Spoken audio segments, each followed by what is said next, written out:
Ahí la compañera que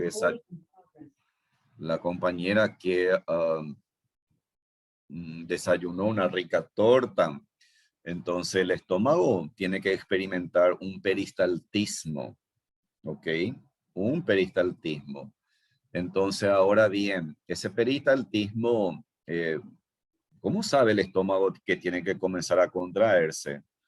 Porque ahí, fíjese, la gastrina liberada por la célula argentáfine estimula las terminales nerviosas y genera la contracción peristáltica.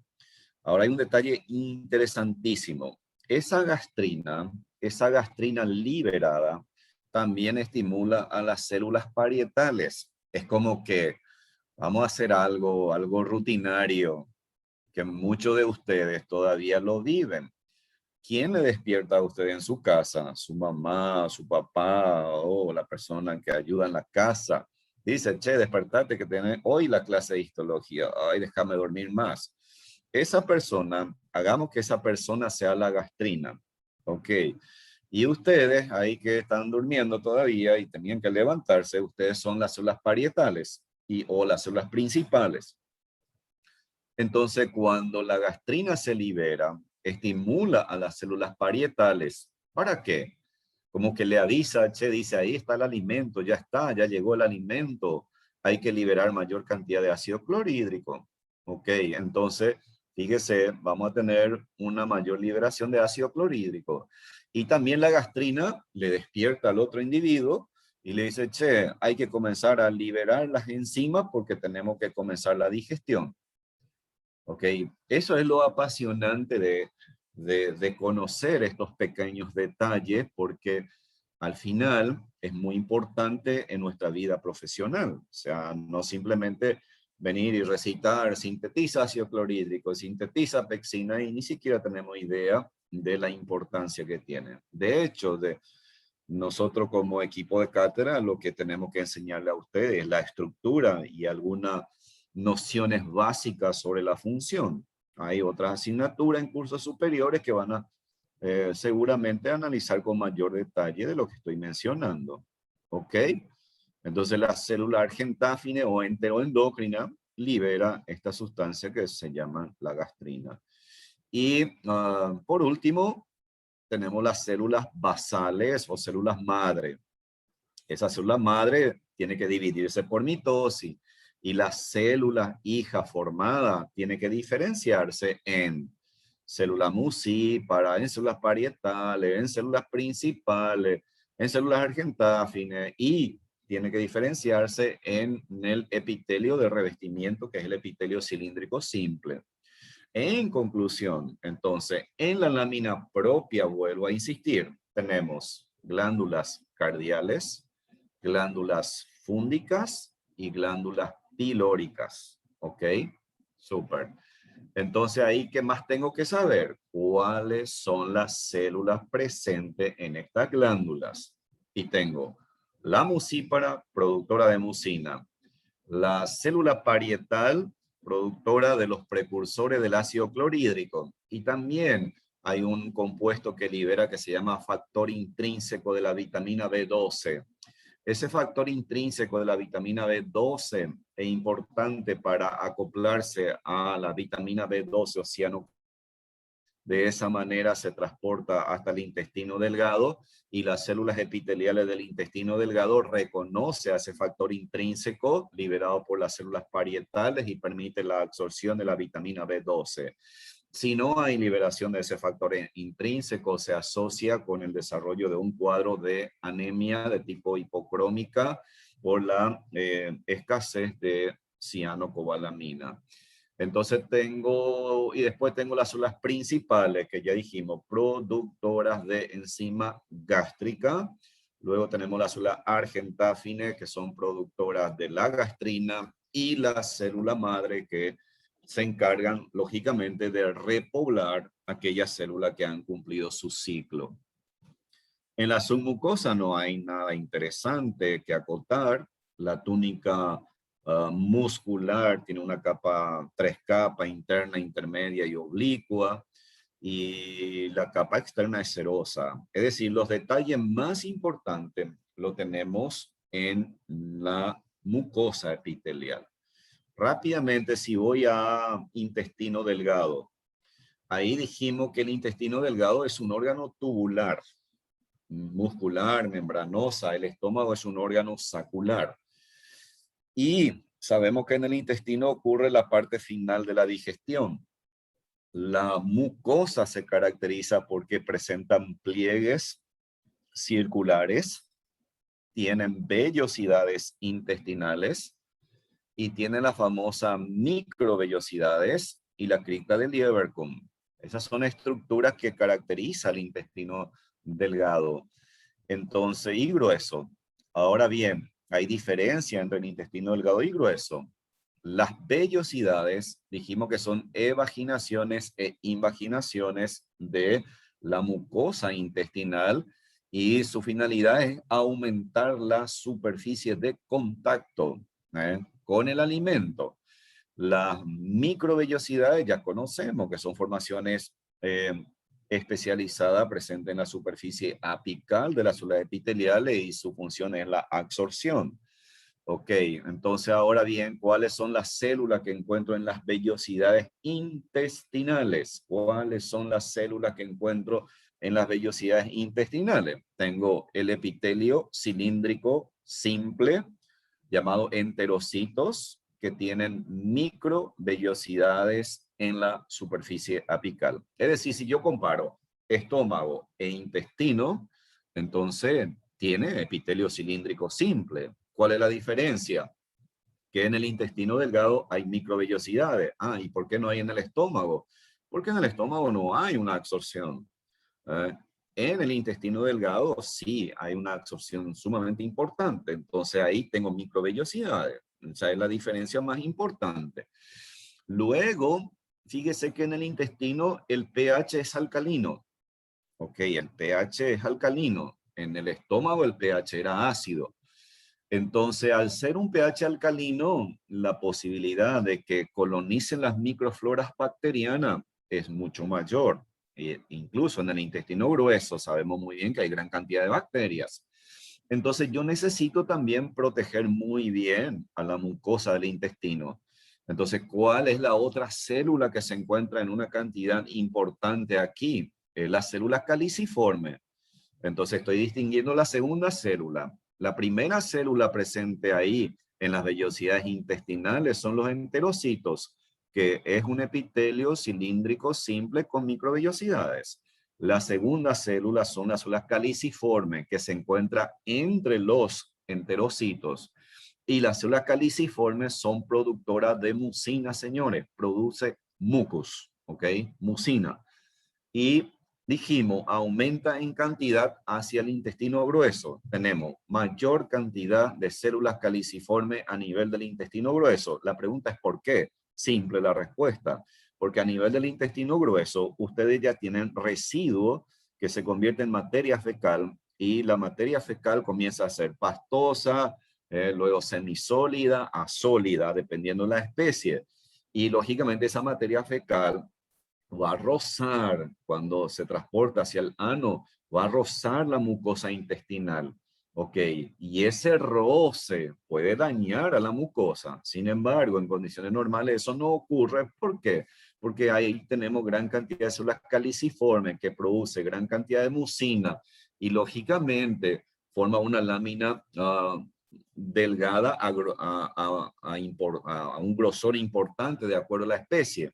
Si alguna vez usted tiene la oportunidad de ver, por ejemplo, cómo defeca la materia, cómo defeca el ovino, el caprino y los equinos, su materia fecal es bastante sólida. Los ovinos y los caprinos así son como bolitas y el equino es como un panecillo. Ahora, el equino cuando defeca, el ano como que se abre bien dilatada. Y si ustedes alguna vez ven, acérquense con cuidado, lógicamente, y mire la materia fecal. Y van a ver que la materia fecal, señores, está cubierta de un muco bastante espeso que aparece como si fuera una membrana. Entonces, no sufre el equino para defecar, no sufren los ovinos y los caprinos para defecar, sus materias fecales son bastante sólidas. Ok, entonces ahí las células caliciformes juegan un rol sumamente importante. Y el otro detalle también que a ese nivel, a nivel del intestino grueso, tengo mayor cantidad de microorganismos bacterianos y lógicamente la mucina juega un rol de defensa bastante importante. Ok, entonces recuerden que la célula caliciforme aumenta en número desde el duodeno hacia el intestino grueso. Ok, quiere decir que en la primera porción del duodeno no tengo gran cantidad de células caliciformes. Ok, entonces, y la tercera célula es la misma que encontramos ya en las glándulas gástricas, las células argentáfines o enteroendocrinas. Aquí a este nivel, las células argentáfines o enteroendocrinas, lo mismo, sintetiza molécula señal, pero encontramos una variedad importante de células enteroendocrinas que se designan de acuerdo a la sustancia que libera. Y habíamos mencionado, tenemos células enteroendocrinas que libera secretina, que libera la gastrina, que libera el polipéptido inhibidor gástrico, que libera la colecistoquinina, que libera la somatostatina, ¿ok? Entonces, esas células enteroendocrinas, entonces, sintetizan dicha sustancia. Quiero destacar sobre todo de vuelta la gastrina liberada en la primera porción del duodeno por la célula enteroendocrina, cuando ya el estómago tiene el alimento ya prácticamente semidigerido y listo para pasar al duodeno. La gastrina contribuye, la gastrina liberada a nivel de la primera porción del duodeno por la célula enteroendocrina estimula la contracción peristáltica del estómago para facilitar el vaciado del contenido hacia el duodeno. Y también le quiero mencionar de vuelta, fíjese cuando el alimento que pasa del estómago al duodeno, señores, tiene un pH ácido, y a este nivel no tenemos células caliciformes en abundancia. Entonces aquí la secretina liberada por la célula argentáfine juega un rol muy importante porque estimula al páncreas para que libere el jugo pancreático. ¿Y qué contiene el jugo pancreático? Tiene bicarbonato de sodio. ¿Cuál es el rol del bicarbonato de sodio? Es amortiguar el pH ácido del alimento que se llama quimo, ya en este caso, del alimento proveniente del estómago. Y luego aparece en acción la colecistoquinina, que es sumamente importante. La colecistoquinina, liberada por estas células enteroendocrinas, actúa sobre el páncreas y actúa sobre el colédoco.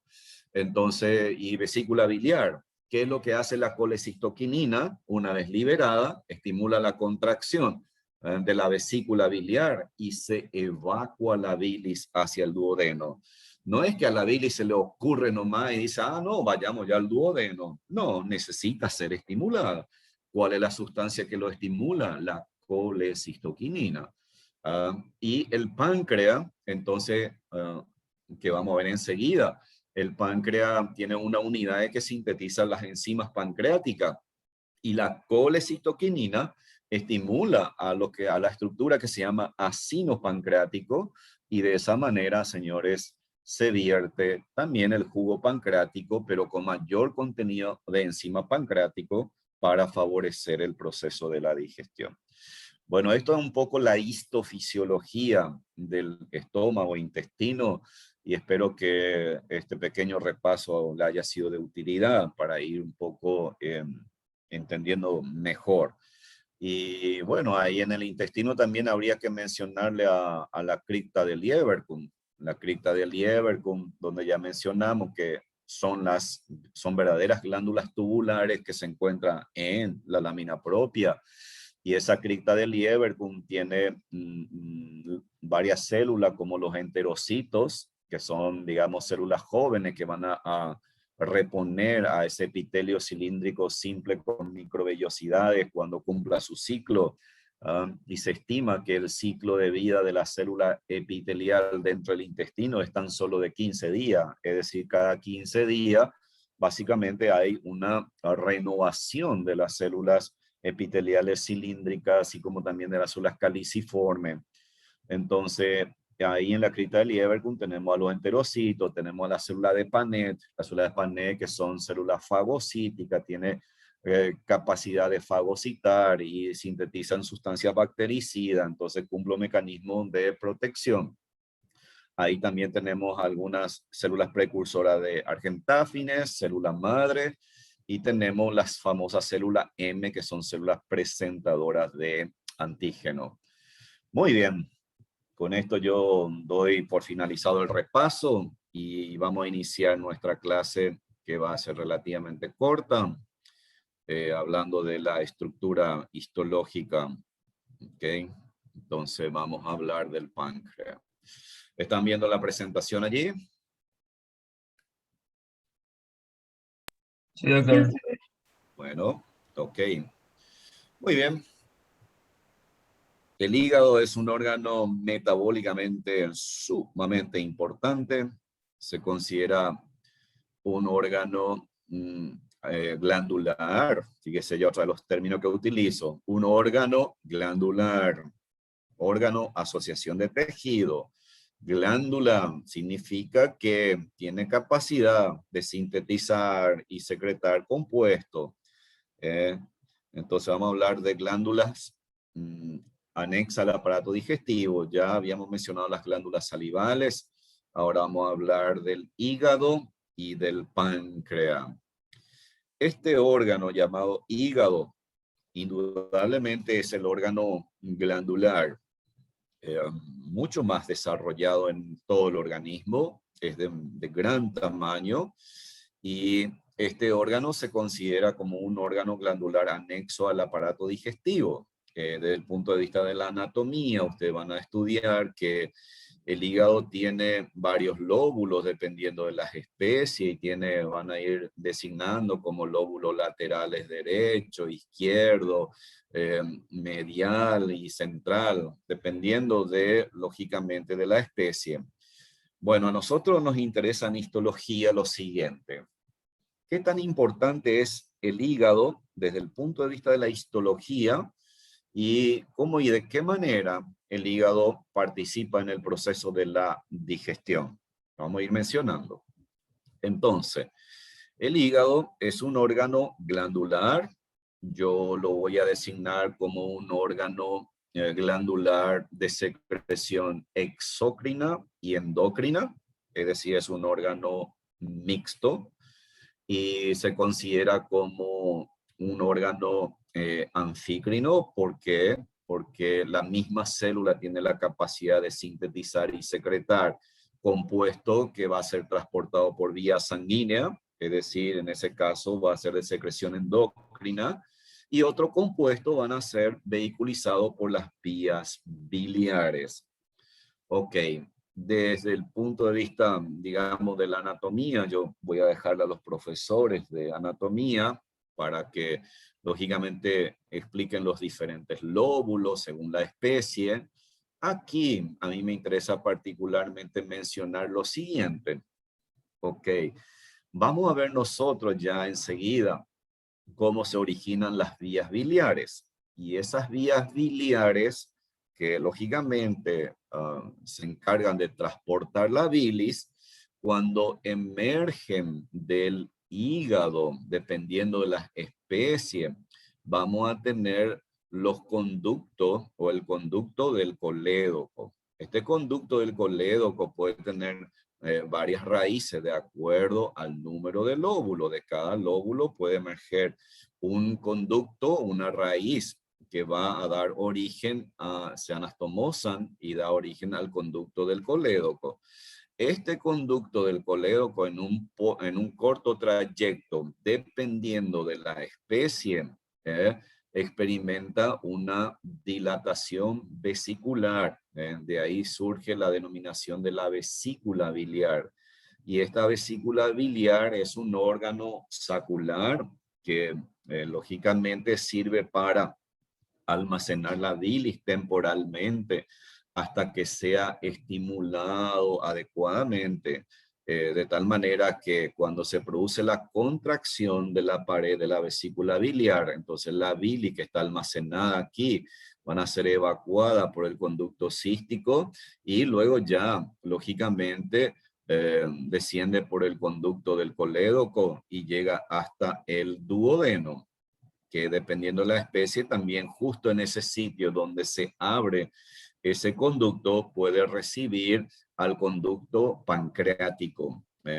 Por eso que en patología a veces es muy importante, si un paciente tiene un problema en la vesícula biliar, puede ser que me genere problema en el páncreas o viceversa. Si tengo un problema en el páncreas y que de repente me pueda producir una inflamación de este conducto a este nivel, me puede generar ciertos trastornos en las vías biliares, ¿ok?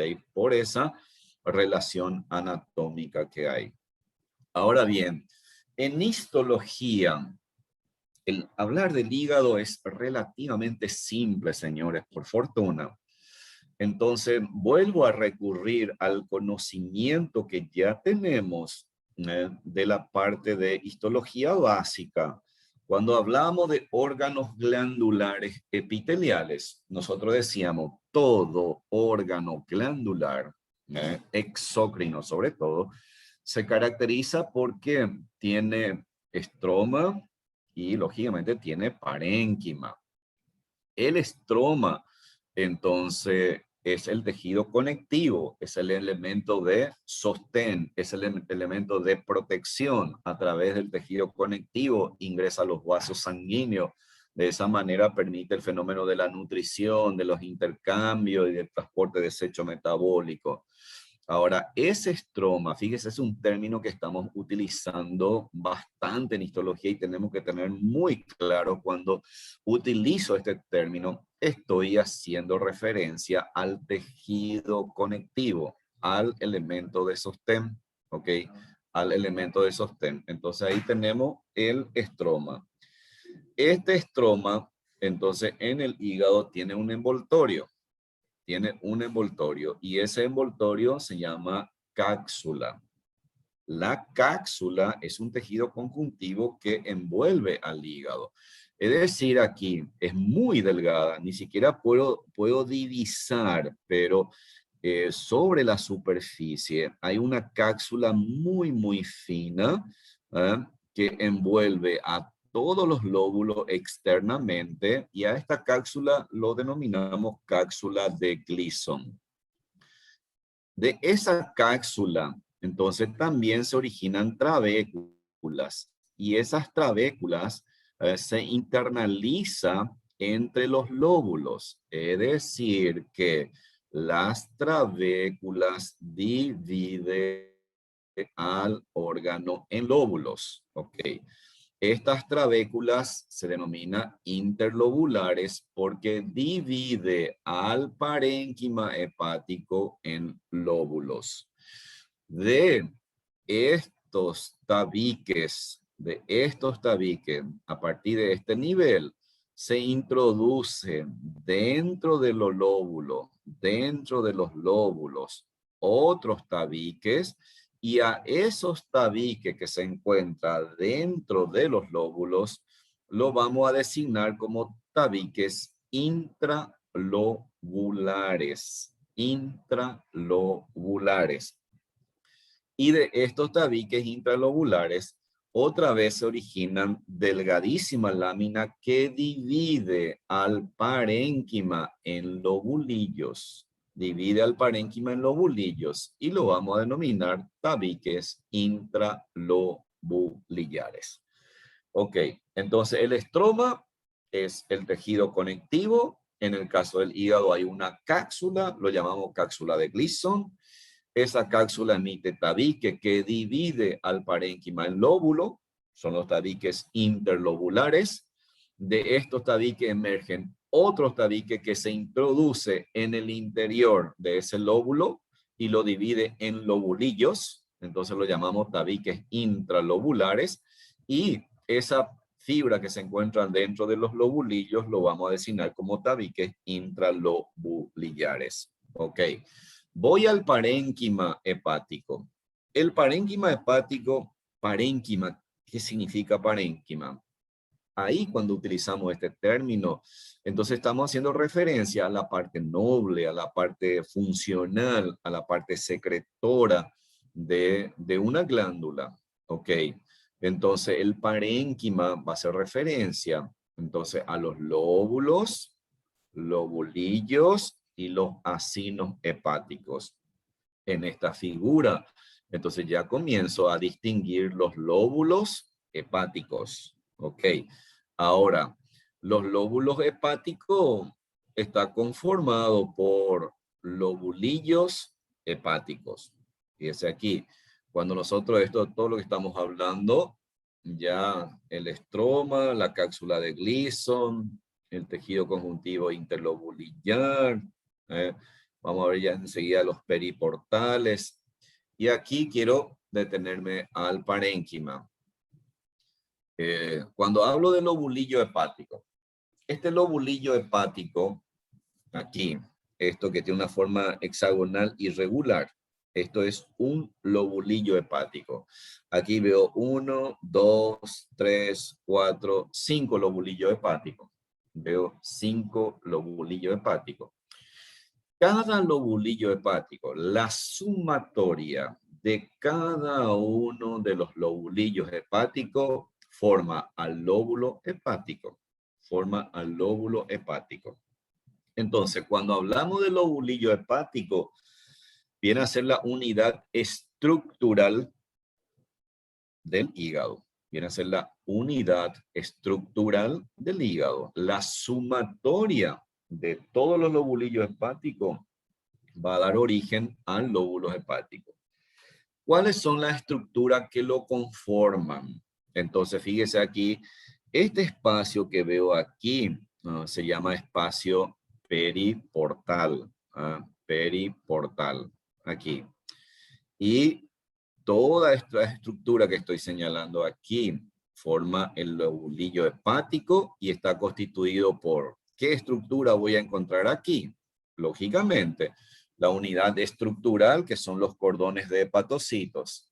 Vamos a encontrar cordones de hepatocitos. Los cordones de hepatocitos pueden ser poligonales o puede tener una forma cúbica irregular. Se disponen como cordones celulares. Tiene un núcleo central muy prominente, un citoplasma relativamente acidófila, granular, porque tiene capacidad de almacenar gránulos de glucógeno. Puede tener, por ejemplo, vesícula o vacuola lipídica. Entonces, dentro de los hepatocitos. Entonces tenemos un lobulillo hepático, está constituido por cordones de hepatocitos. Y entre los cordones de hepatocito hay un pequeño espacio que se llama espacio de Dice. Ese espacio de Dice separan los cordones de hepatocito entre sí. ¿Verdad? Y dentro de ese espacio de Dice hay un vaso sanguíneo, que son los capilares sinusoidales. Capilares sinusoidales, ¿verdad? Constituye una ramificación terminal del sistema arterial que se caracteriza porque tiene un trayecto bastante irregular. Entonces, tiene los capilares sinusoidales. Su función, lógicamente, es transportar la sangre y, lógicamente, a través de la sangre, la sustancia nutritiva y también los desechos metabólicos. Y tenemos otra célula que se llama célula de Kupffer. Esta célula de Kupffer se encuentra prácticamente a nivel de la pared de los capilares sinusoidales y su función principal es, lógicamente, fagocitosis, forma parte del sistema mononuclear fagocítico que hemos mencionado. Y aquí en el hígado particularmente es muy importante para fagocitar los glóbulos rojos viejos y fagocitar, o sea, metabolizar la hemoglobina. Y aquí esa hemoglobina se convierte en gran parte en pigmentos de hemosiderina. Ok, entonces la célula de Kupffer juega un rol importante en ese sentido. Y aquí en el centro estoy distinguiendo esta estructura como un espacio vacío, que son las venas centrolobulillares. La vena que contiene sangre. ¿De qué tipo? Sangre con anhídrido carbónico. Entonces, aquí hay un detalle muy interesante. Los vasos sanguíneos, el hígado tiene doble irrigación. Una sería la arteria hepática. Las ramificaciones de la arteria hepática se disponen de manera paralela a los vacinos hepáticos y a este nivel va a dar origen a los capilares sinusoidales. Estos capilares sinusoidales, señores, tienen una dirección hacia la vena centrolobulillar. Tiene una dirección hacia la vena centrolobulillar. Entonces transporta la sangre del espacio periportal hacia el centro de los vacinos y en el centro se encuentra la vena centrolobulillar. La sustancia nutritiva, así como el oxígeno, en la medida que avanza la sangre, estos hepatocitos más próximos al espacio periportal va a disponer de mayor cantidad de nutrientes, de mayor cantidad de oxígeno. Cuando la sangre llega ya en esta zona medial, va a tener ya menor cantidad de nutrientes y menor cantidad de oxígeno, porque estas células que están aquí ya comenzaron a captar y lo han utilizado. Y cuando llega aquí, en esta zona, la zona que vamos a ver enseguida, la zona 3, entonces aquí prácticamente la cantidad de nutrientes y oxígeno es mínimo y lógicamente esta célula dispone de menor cantidad de nutrientes. Por lo tanto, metabólicamente será más activa esta zona, que lo vamos a llamar ya en breve zona 1. Esta zona lo vamos a llamar zona 2, medio zonal. Va a ser un metabolismo intermedio. Y esta zona alrededor de la vena centrolobulillar metabólicamente es de menor actividad porque tiene menor cantidad de nutrientes y de oxígeno. Entonces ahí ya mencionamos los cordones hepatocitos, la vena, los sinusoides hepáticos, y aquí viene alguna figura. Entonces miren, esta forma hexagonal es un lobulillo hepático. Entonces aquí distingo los cordones de hepatocito y entre los cordones de hepatocito, señores, se encuentra el espacio de Dis y dentro del espacio de Dis ustedes pueden ver aquí los capilares sinusoidales. Hay un detalle muy interesante que las venas aquí, las venas a nivel del espacio porta, también se ramifica y se anastomosa aquí con los capilares sinusoidales, de tal manera que también transporta un poco, se mezcla la sangre a este nivel. Bueno, entonces tenemos aquí cordones de hepatocito, tenemos el espacio de Dis y dentro de este espacio de Dis tenemos a los capilares sinusoidales. Recuerden que la sangre se transporta, la sangre arterial se transporta desde la periferia de ese lobulillo hasta la vena centrolobulillar hacia el centro. Ok, vamos a avanzar. Aquí tengo una imagen tridimensional, microscopía electrónica, núcleo. Miren aquí, esto sería el espacio de Dis y dentro del espacio de Dis se encuentra este capilar que son los sinusoides hepáticos. Y los sinusoides se caracterizan porque tienen un trayecto muy irregular. Al tener un trayecto irregular va a tener áreas muy angostas y va a tener áreas distendidas. ¿Cuál es su función? Transportar sangre. Vuelvo a reiterar, desde la periferia hacia la vena centrolobulillar. Aquí se ve la vena centrolobulillar. Ok.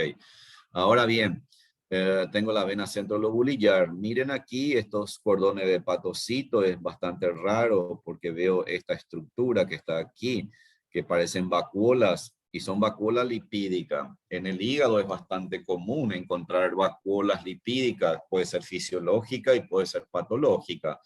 Cuando ustedes escuchan el término hígado graso, esteatosis hepática, si usted tiene una mascota y se le practica una ecografía y el ecografista te dice, mire, el hígado está aumentado de tamaño, el hígado tiene una ecogenicidad alterada y la imagen parece sugerente de una esteatosis hepática o un hígado graso, lo que te está diciendo que hay mayor cantidad de vacuolas lipídicas dentro del hígado. Lógicamente eso vamos a hablar mucho en patología.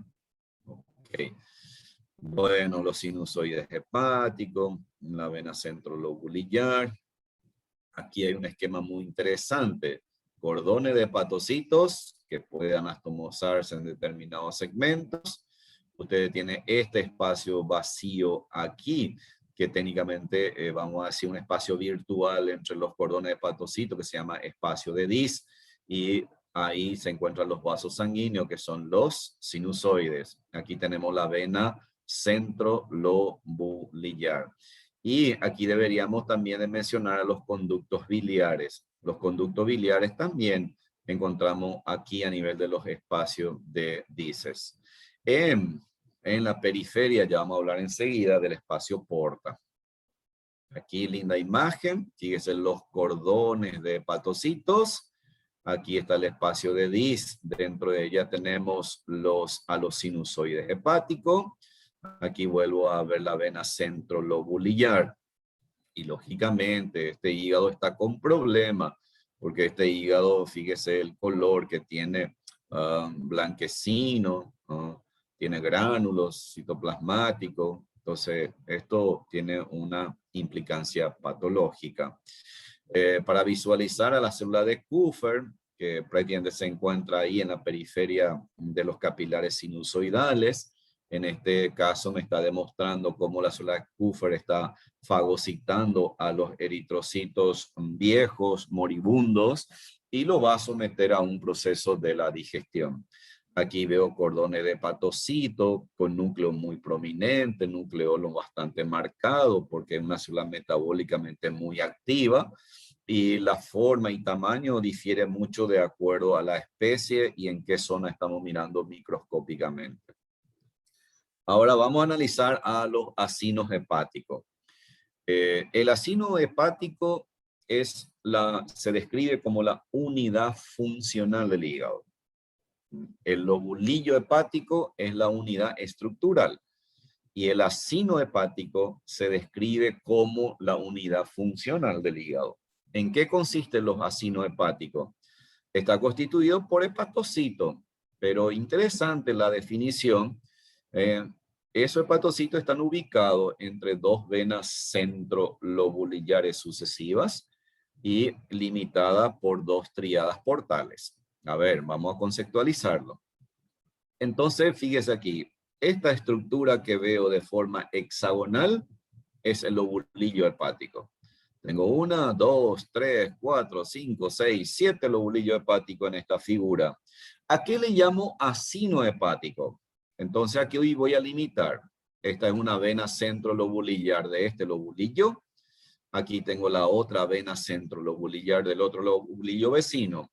Y trazo imaginariamente una especie de triángulo, y si lo conecto con ambas venas centrolobulillares, parece que tiene una forma romboide. Entonces ahora, todos los hepatocitos presentes, aquí, todos los hepatocitos presentes entre dos venas centrolobulillares sucesivas y dos tríadas porta, constituyen los acinos hepáticos.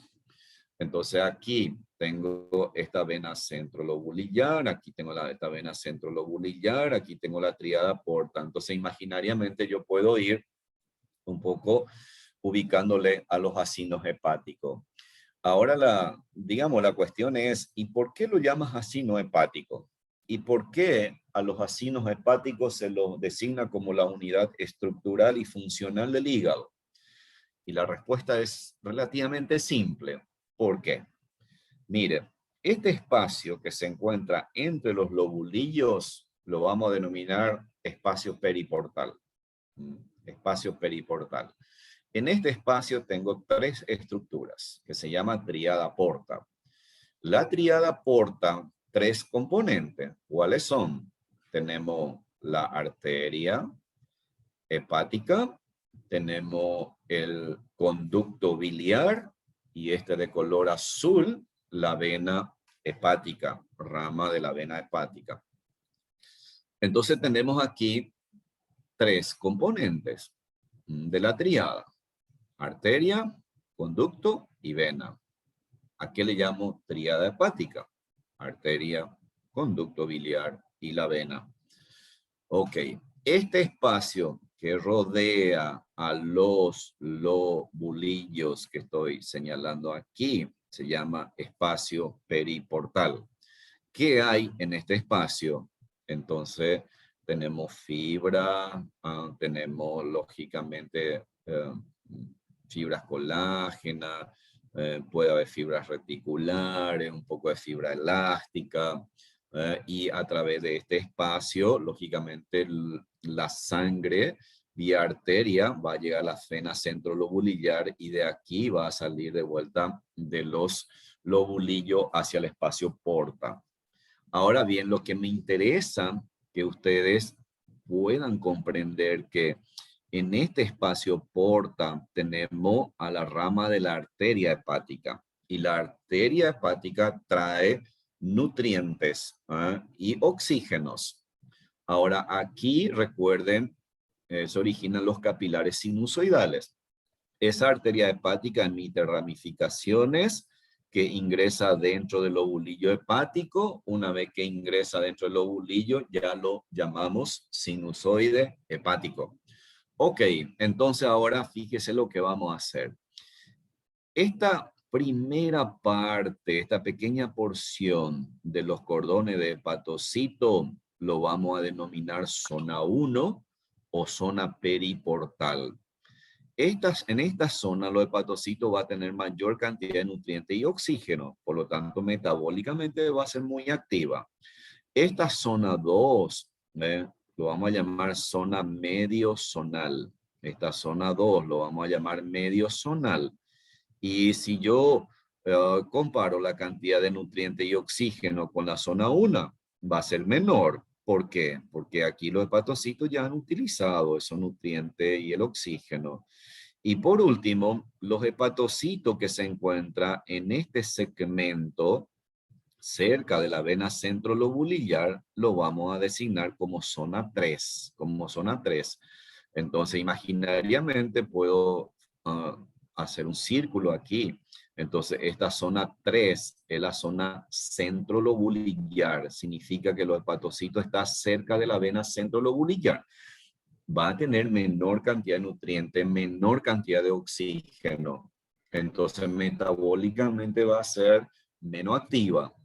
Si imaginariamente la zona 2, genero aquí una zona medial, lo voy a denominar zona mediozonal. Y la zona 1 sería la zona periportal, cerca, perdón, del espacio porta. Ahora bien, ¿y si llega agente patógeno? ¿Y si llega sustancia tóxica? ¿Cuáles son los hepatocitos que van a ser afectados drásticamente en primera instancia? Aquí, esta zona. Porque la mayor concentración de sustancia tóxica va a estar a este nivel. Entonces, interesante. Eso en patología vamos a discutir mucho en el tercer año. Pero ya simplemente a manera de razonamiento, si aquí llega sustancia tóxica, entonces estos hepatocitos van a sufrir mucho más que la zona 2 y la zona 3. Ahora supongamos que nuestro paciente tiene una anemia muy marcada, una destrucción de glóbulos rojos, tengo poca cantidad de oxígeno. Entonces, si tengo poca cantidad de oxígeno, ¿cuál es la zona que va a sufrir mucho más? La zona 3. La zona 3. Porque de por sí, de hecho, ya en condiciones fisiológicas, reciben menos cantidad de oxígeno. Y como ahora hay destrucción de glóbulos rojos, entonces poca cantidad de oxígeno. Entonces, señores, la zona 3 va a tener menor cantidad. Bueno, vuelvo a ver un poco qué hay en la siguiente presentación. Viene lo que mencionamos, el ácido hepático, lo dividimos en 3 zonas. Y lógicamente aquí, entonces, fíjese, ácido hepático, vuelvo a definir todos los cordones de hepatocito presentes entre 2 venas centrolobulillares sucesivas y delimitada lateralmente por la triada hepática. Y la triada hepática está constituida por arteria hepática, por conducto biliar y por rama de la vena hepática. Ok, la zona 1, entonces aquí se señala que es el espacio periportal. zona 1. La zona 2, fíjese aquí, todo esto es zona periportal porque lógicamente está cerca del espacio porta. La zona 2 se considera zona mediozonal y la zona 3 es la zona centrolobulillar. Tiene importancia desde el punto de vista metabólico y tiene importancia desde el punto de vista patológico, señores. Muy bien. Aquí un corte histológico con hematoxilina y eosina. Ustedes tienen aquí un vaso sanguíneo de grueso calibre, que es una rama de la vena porta. Aquí tiene un conducto biliar, porque el epitelio es un epitelio relativamente alto. Y aquí tiene ramas de la arteria hepática. Entonces la tríada porta tiene 3 componentes, básicamente. Y lógicamente, para ir redondeando toda la idea, que ya hablamos bastante, entre las funciones de los hepatocitos, sintetizar, sobre todo proteínas, señores, la famosa albúmina, el fibrinógeno, se sintetiza por los hepatocitos. Tiene también capacidad de excretar desecho metabólico y así los componentes de los ácidos biliares, ¿no? Que van a formar parte de la bilis. Entonces, ácidos, sales biliares, el hepatocito lo libera, puede almacenar glucógeno sobre todo, puede, y también triglicéridos, puede experimentar biotransformación.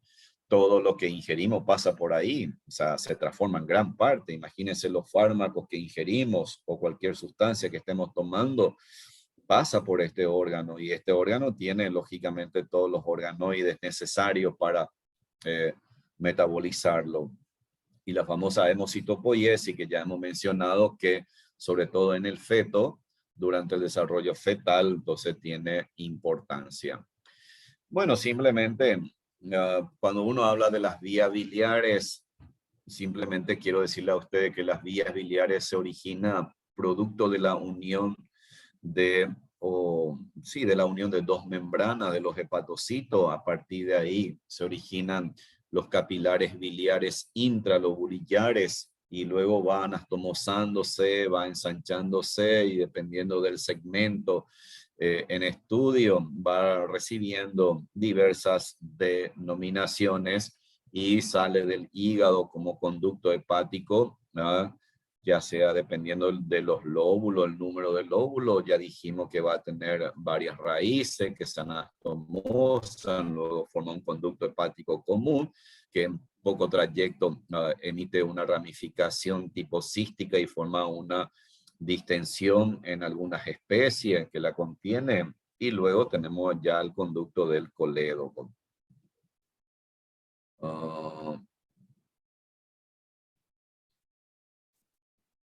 Bueno, aquí vamos a pasar al último órgano, que es el páncreas.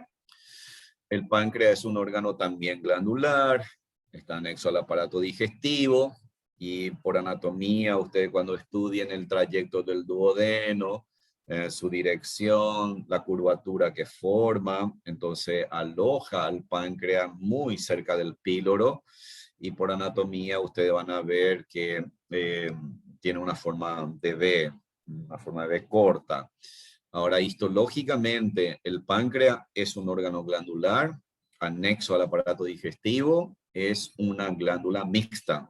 Es una glándula mixta porque tiene unidades de secreción exócrina y endocrina.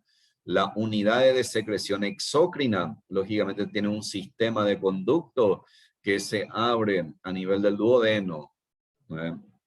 Ahí, en conjunción con el colédoco, a nivel de la mucosa duodenal. Entonces, aquí tenemos el conducto pancreático, dependiendo de las ramas, se denomina conductos principales que se anastomosan y luego va a desembocar en el duodeno. Lo que a nosotros nos interesa, bueno, aquí, fíjese el aspecto macroscópico. Tiene una delgada cápsula, al igual que el hígado. Páncreas también tiene una delgada cápsula, al igual que el hígado. pero fíjese que macroscópicamente, ¿no? El aspecto lobular, multilobular que tiene el páncreas. Y histológicamente también tenemos que saber, como todo órgano glandular, tiene estroma y parénquima. El estroma, recuerden, tiene cápsula. De la cápsula va a originarse trabéculas que va a dividir al páncreas en lóbulos, ¿sí? Y la porción del parénquima pancreático tiene dos unidades de secreción, exócrina y endocrina. Vamos a ver otra figura aquí. El páncreas exócrino, es decir, la unidad de secreción exócrina del páncreas se denomina acinos pancreático. Aquí, esto que veo aquí, que tiene un conducto en el centro, un pequeño conducto en el centro, este es un acino pancreático. Esta estructura, el acino pancreático, es la unidad de secreción exócrina del páncreas. Eso lo tienen que saber.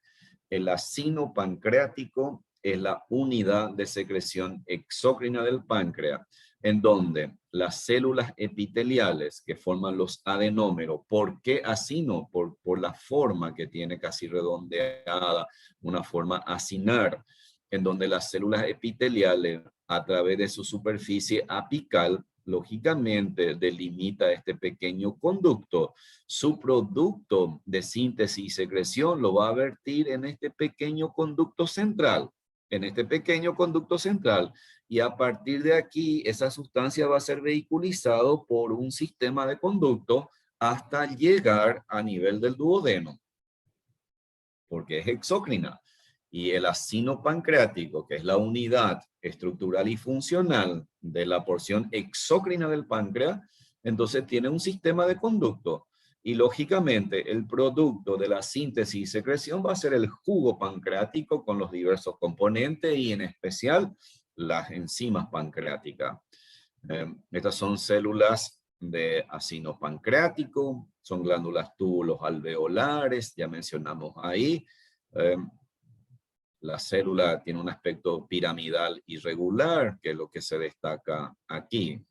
Son las epiteliales de aspecto piramidal. Bueno, y el acino pancreático, ¿qué es lo que produce? Lógicamente libera agua, que forma parte del jugo gástrico. Libera bicarbonato de sodio. Ese bicarbonato de sodio es muy importante para amortiguar el pH ácido del alimento que llega del estómago al duodeno, que hemos mencionado recién. Y digamos que uno de los principales componentes ahí, ustedes tienen las enzimas pancreáticas. Esto por bioquímica van a ver mucho mejor qué hacen, cómo se liberan, cómo se activan.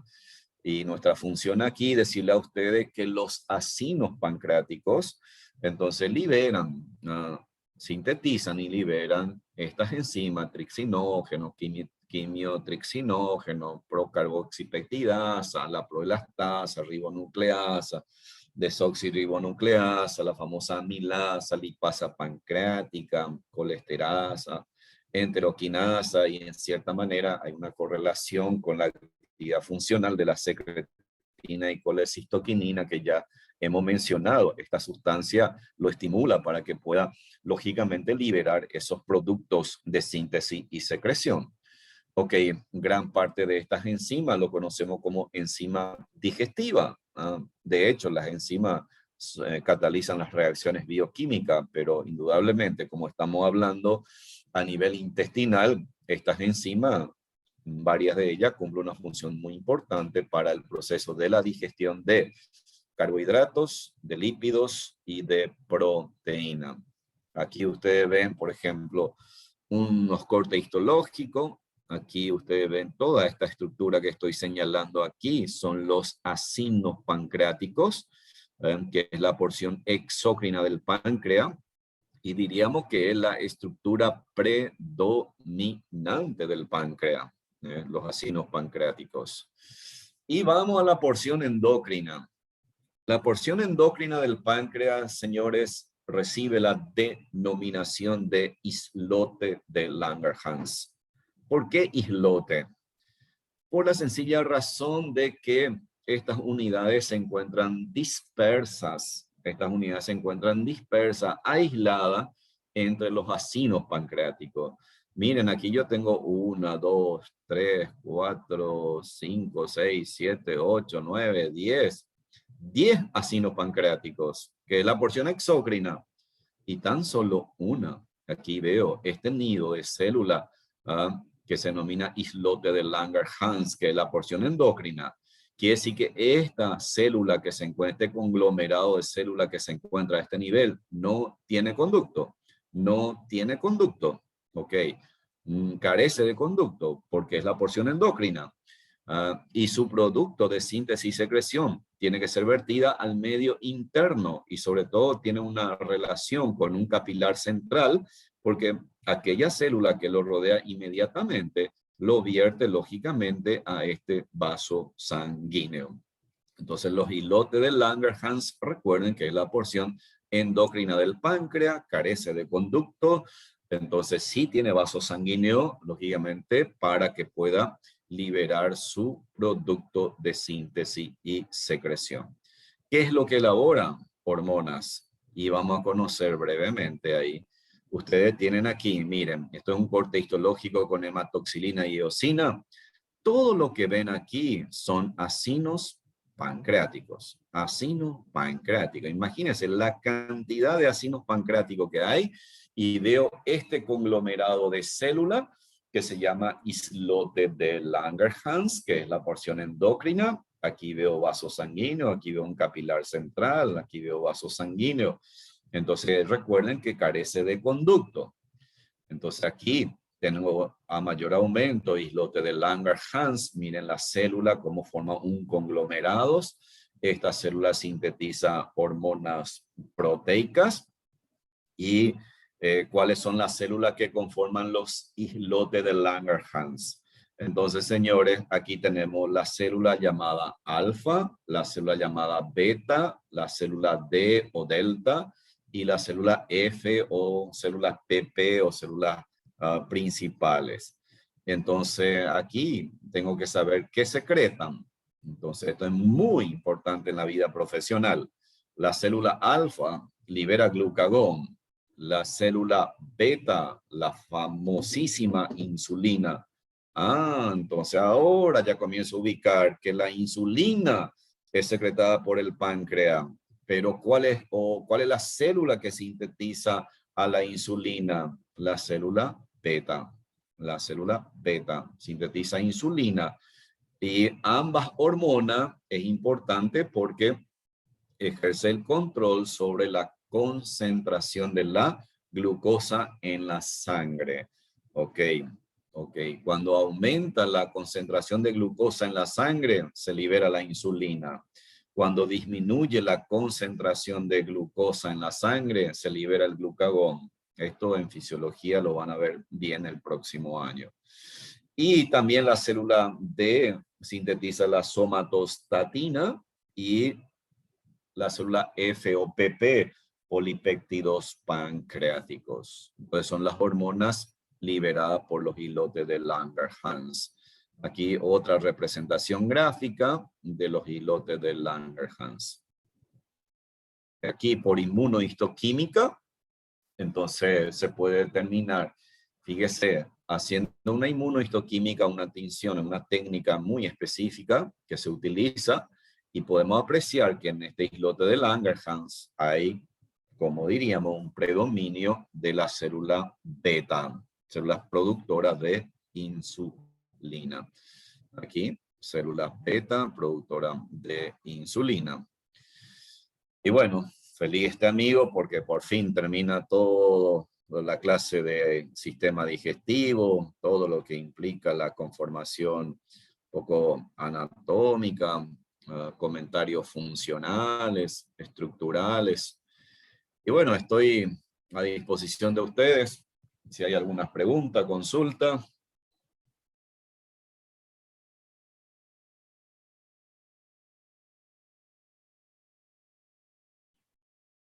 ¿Está todo ok?